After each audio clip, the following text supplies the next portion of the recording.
Class is now in session. I'm Professor Hockey, and today we'll be discussing Game 21 of the regular season between the Sharks and the Golden Knights, in which the Sharks have lost 5-4 in overtime.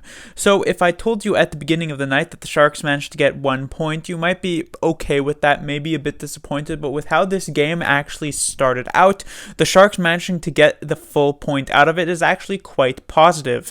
While at the moment the Sharks are obviously probably hanging their heads thinking about how they let a point get away, that the fact that they managed to get 1 point out of this game was still quite impressive, because this one started off quite early on for the Golden Knights. Just within the first few minutes of this game, the Golden Knights were already finding themselves up 2-0 off of goals from Riley Smith and Chandler Stevenson, and that would be the score at the end of the first period. While the Sharks weren't actually outplayed in that first period, it really just came down to the difference where the Golden Knights had a couple of chances and buried them past Jones, while the Sharks had a couple of chances of their own, but couldn't bury them past Oscar Dansk, who was the goaltender tonight for the Golden Knights. Come second period, and the Golden Knights would get started quite early on again, getting a goal from Pacioretty just within the first couple of minutes, and that would do it for the night for Martin Jones. Devin Dubnyk would step in and immediately make a very nice glove save on just the first shot faced for him against Pacioretty, who was looking for his second of the game. And I guess you could say that was a bit of a turning point for the San Jose Sharks. They would soon add a Brent Burns power play goal to make it 3-1, and eventually in that very same period, Matt Nieto would make it 3-2, and so by the end of 40 minutes, the Sharks would be within one goal after they trailed 3-0 early in the second period.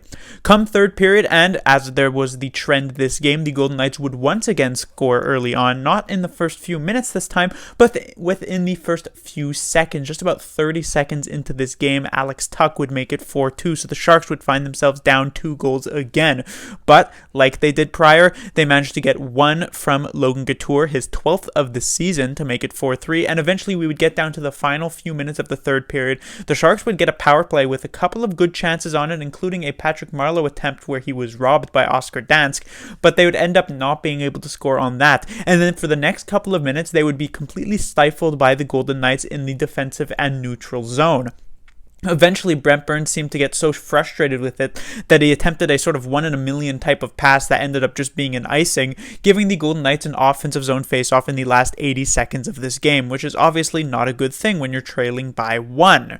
And after the Golden Knights won the faceoff and worked it around a bit, Couture makes a nice play, gets it away to Brent Burns. Brent Burns tries to once again send a pretty Hail Mary pass all the way down the ice for LeBanc. It deflects off the stick of Shea Theodore, bounces in the air, and as it's rolling towards Oscar Dansk, the goaltender, he comes out of the net, attempts to play it off to the side, but it deflects off of the extended stick of Kevin LeBanc and goes in the net, and the Sharks, with about a minute left, tie the game up at 4. The Sharks then take an interesting time out. It seemed as though they wanted to maybe settle down the bench so that they don't give up the game winner in the last minute, as the Golden Knights certainly pushed for that in that last minute, but we would head to overtime where the Sharks wouldn't really get much control of the puck. Every time they seemed to have it, they kind of just gave it away, and eventually as Kane goes for a hit onto Mark Stone, it comes down to a 2-on-2 with Couture and Burns versus Pietrangelo and Pacioretty. Burns is covering Pacioretty, but Pacioretty at the last second manages to sneak away from the pressure, and Pietrangelo finds him for the game winner. So as I said, the Sharks, they would have loved 2, but getting 1 after how this game started and against the best team in this division is still pretty decent.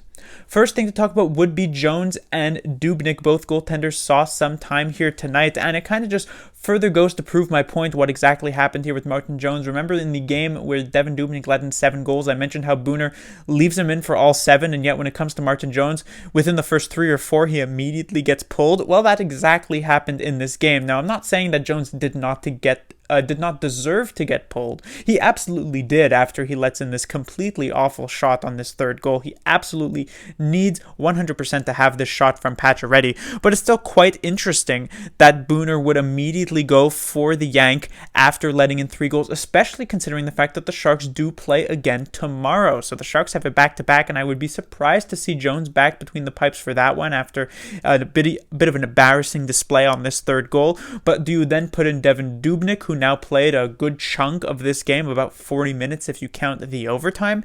It's kind of an odd situation. But Jones progressively got worse as the game went on. The first one he really didn't have much of a chance on, which was the Smith goal. The second one from Stevenson, he technically could have had, though it was somewhat difficult. And then, as I said, the third one was just awful. When it came to Devan Dubnyk, he had that huge save.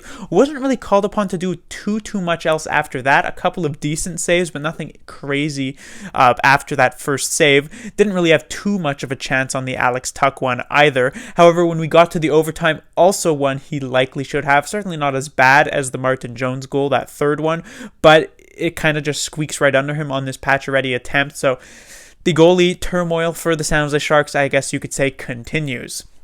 Next, I'll be talking about Erik Karlsson. Another great game for Erik Karlsson. Seemed to be all over the place offensively, really just looking so much better since he returned from his injury. I mean, early on in the season, he signed to an $11.5 million contract, but early on this season he was looking like maybe a $2 million defenseman, maybe $3 million at best. And yet as of late, while he's not necessarily living up to the 11.5, which of course would be extremely difficult to, but he has been looking more in the $8 to $9 million range, which is pretty successful. And we've also seen a bit of a transition going on the Sharks power play.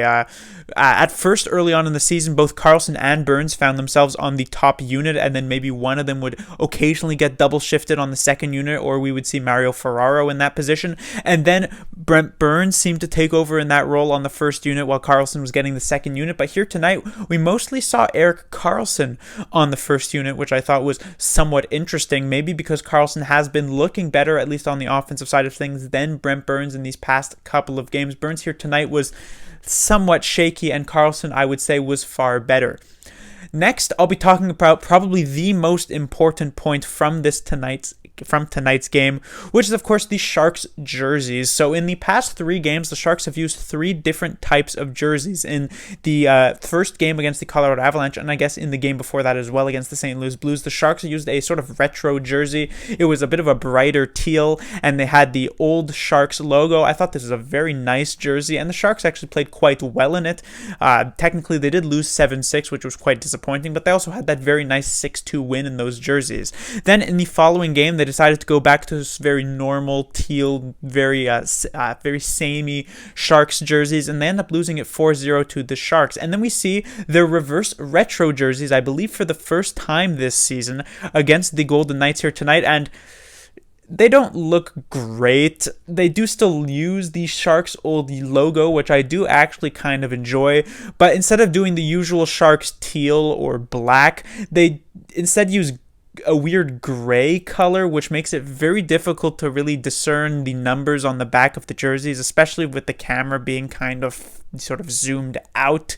And so I'm not a huge fan of these jerseys, so it felt as though the hockey gods were kind of rewarding Sharks with the extra point and the big comeback for using the retro jerseys, but the fact that they're gray, they still end up losing this game. Maybe a bit of karma in that regard.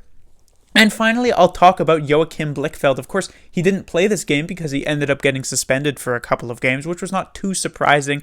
As I said, the NHL were probably going to make an example out of him to try and send a message after his 5-minute major. But the reason that I'm really bringing this up here tonight is because I was watching another hockey game earlier today, which was the Boston Bruins and the Washington Capitals, and I saw a very, very similar play occur, which was, of course, Tom Wilson, one of the dirtiest players in the league by far. He goes in for a hit onto Brandon Carlo, and while he maybe gets a bit of the shoulder at first with the hit, it follows through quite heavily, fully into the head of Brandon Carlo and smashes it right into the boards. Carlo then, of course, leaves the game with likely concussion-like symptoms, does not end up returning, and who knows if Carlo will play for the foreseeable future.